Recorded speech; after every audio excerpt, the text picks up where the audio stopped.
Hi friends, ഇന്ന് ഞാൻ കാച്ചിലുകൊണ്ട് ഒരു പുഴുക്ക്, നമ്മളിപ്പോൾ ചക്കപ്പുഴുക്കൊക്കെ ഉണ്ടാക്കുന്ന പോലത്തെ ഒരു പുഴുക്കാണ് ഉണ്ടാക്കാൻ പോകുന്നത്. ഇതിന് മുമ്പ് നമ്മൾ മെഴുക്കുപുരട്ടി ഉണ്ടാക്കിയിട്ടുണ്ടായിരുന്നു കേട്ടോ. അപ്പോൾ അതിൻ്റെ വീഡിയോ കാണാത്തുണ്ടെങ്കിൽ അതിൻ്റെ ലിങ്ക് ഞാൻ ഡിസ്ക്രിപ്ഷൻ ബോക്സിൽ കൊടുക്കാം. അപ്പോൾ ആ വീഡിയോയിൽ പറഞ്ഞിട്ടുള്ള പോലെ തന്നെ വെള്ള കാച്ചിൽ എടുക്കുന്നത് നമ്മൾ കറിക്കും അതുപോലെ പുഴുക്കുണ്ടാക്കാനൊക്കെ എടുക്കുന്നതാണ് കൂടുതൽ ടേസ്റ്റ്. നമ്മളിപ്പോൾ വയലറ്റ് പർപ്പിളൊക്കെ പോലത്തെ കളറൊക്കെ ഉണ്ട് കാച്ചിൽ. അപ്പോൾ അതിനേക്കാളൊക്കെ ഏറ്റവും നല്ലത് ഈ ഒരു വെള്ള കളറുള്ള കാവത്ത് അല്ലെങ്കിൽ കാച്ചിലെടുക്കുന്നതാണ്. അപ്പോൾ അത് എടുത്തിട്ട് നമുക്ക് അതിൻ്റെ തൊലിയൊക്കെ അതുപോലെ ഒന്ന് കളഞ്ഞെടുക്കാം. നല്ലതുപോലെ തൊലിയൊക്കെ ഒന്ന് ചുരണ്ടി കളയാം. അതിനുശേഷം നമുക്കത് നല്ലതുപോലെ കഴുകിയിട്ട് ഒരു മീഡിയം വലിപ്പത്തിലുള്ള പീസുകളായിട്ട് അതൊന്ന് കട്ട് ചെയ്തെടുക്കാം. മീഡിയം വലിപ്പത്തിലുള്ള പീസോ അല്ലെങ്കിൽ ചെറിയ ചെറിയ പീസുകളായിട്ടോ എങ്ങനെയാണെങ്കിൽ നമുക്കത് കട്ട് ചെയ്തെടുത്തിട്ട് കുക്കറിലേക്ക് ഇട്ട് കൊടുത്ത് നമുക്കതൊന്ന് വേവിച്ചെടുക്കണം. അപ്പോൾ അതിലേക്ക് വേവിക്കുന്നതിന് മുമ്പ് നമ്മൾ അതിലേക്ക് ചേർത്ത് കൊടുക്കുന്നത് ഉപ്പ്, അതുപോലെ കുറച്ച് ഒരു 1/4 ടീസ്പൂൺ മഞ്ഞൾപ്പൊടി, പിന്നെ ഒരു 1/4 ടീസ്പൂൺ കുരുമുളക് പൊടിയാണ്. ഇത്രയും പൊടികളാണ് നമ്മൾ ചേർത്ത് കൊടുക്കുന്നത് കേട്ടോ. ഇനി അതിലേക്ക് നമുക്ക് വെള്ളം ഒഴിച്ച് കൊടുക്കാം. വെള്ളം ഒത്തിരി കണ്ടമാനം കൂടുതൽ വേണ്ട, ഒരു ലേശം മാത്രം. അതൊന്ന് നന്നായി വെന്ത് വരാനുള്ള അത്രയും വെള്ളം കുറച്ച് മാത്രം. ഞാനിപ്പോൾ 1 കപ്പ് വെള്ളമാണ് ഇതിലേക്ക് ഒഴിച്ച് കൊടുത്തിട്ടുള്ളത്. ഇനി നമുക്ക് മൂടി വെച്ച് അടച്ചിട്ട് ഒരു വിസിൽ വരുന്ന വരെ ഇതൊന്ന് വേവിച്ചെടുക്കാം. ഹൈ ഫ്ലെയിമിൽ ഇട്ടിട്ടാണ് വേവിച്ചെടുക്കുന്നത്. അപ്പോൾ ഒരു വിസിൽ വന്നിട്ടുണ്ട്. അപ്പോൾ അതിൻ്റെ പ്രഷർ പോയിട്ട് ഞാൻ തുറന്ന് നോക്കിയപ്പോൾ അതങ്ങനെ നന്നായിട്ട് കുക്കായിട്ടില്ല, വെച്ചിട്ടുണ്ടെങ്കിൽ വെന്ത് വന്നിട്ടില്ല കേട്ടോ. വെന്തിട്ടുണ്ട്, എന്നാൽ നമ്മുടെ പുഴുക്കിന് ആവശ്യമായിട്ടുള്ള അത്രയും വെന്തിട്ടില്ല, നന്നായി പൊടിച്ചെടുക്കാൻ പാകത്തിന് വെന്തിട്ടില്ല. അതുകൊണ്ട് ഞാൻ അതിൽ അത്യാവശ്യം വെള്ളമുണ്ട്, ഇനിയും വെള്ളമൊക്കെ ഉണ്ട്. അപ്പോൾ ഇനി എക്സ്ട്രാ വെള്ളമൊന്നും ഒഴിക്കാണ്ട് വീണ്ടും അടച്ചു വെച്ചിട്ട് നമ്മൾ 2 വിസിലും കൂടി ഒന്ന് അടിച്ചെടുക്കുകയാണ് കേട്ടോ. അപ്പോൾ ടോട്ടൽ ഒരു 3 വിസിൽ നമ്മളിത് അടിച്ചെടുക്കുന്നുണ്ട്. പുഴുക്കൊക്കെ ഉണ്ടാക്കുമ്പോൾ നന്നായി പൊടിഞ്ഞ് വരികയാണ് വേണ്ടത്. അതുകൊണ്ട് 2 വിസിലും കൂടി ഞാൻ അടിച്ചെടുക്കുകയാണ്. അപ്പോൾ ഇതാ 2 വിസിൽ വന്നു.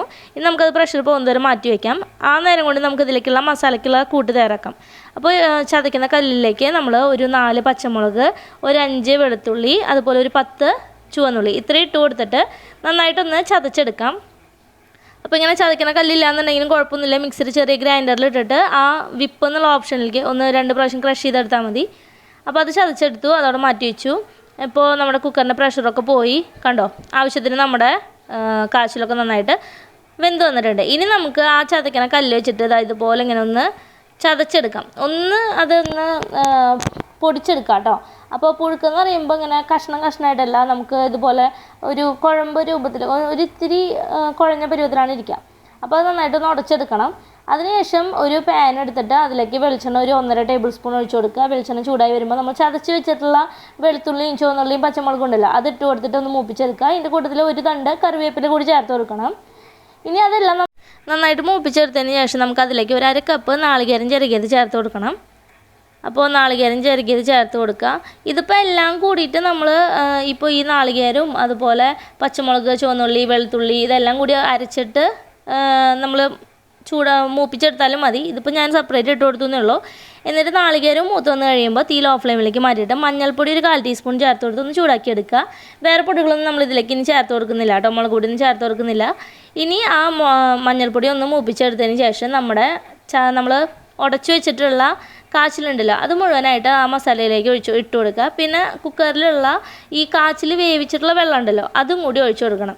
അപ്പോൾ ഇത് ഇങ്ങനെ ഡ്രൈ ആയിട്ടല്ല, കുറച്ചൊരു ഇങ്ങനെ കുഴഞ്ഞ പരുവത്തിലാണ് ഇരിക്കുക ഈ ഒരു പുഴുക്ക് എന്ന് പറയുന്നത്. അതുകൊണ്ട് ഞാൻ അതിലേക്ക് നമ്മൾ കുക്കറിലധികം വെള്ളം ഉണ്ടായിരുന്നില്ല, ചാറുണ്ടായിരുന്നില്ല. അതുകൊണ്ട് ഒരു 1/4 കപ്പ് വെള്ളം കൂടി ചേർത്തിട്ട് നന്നായി ഒന്ന് മിക്സ് ചെയ്ത് ചൂടാക്കി എടുക്കുകയാണ്.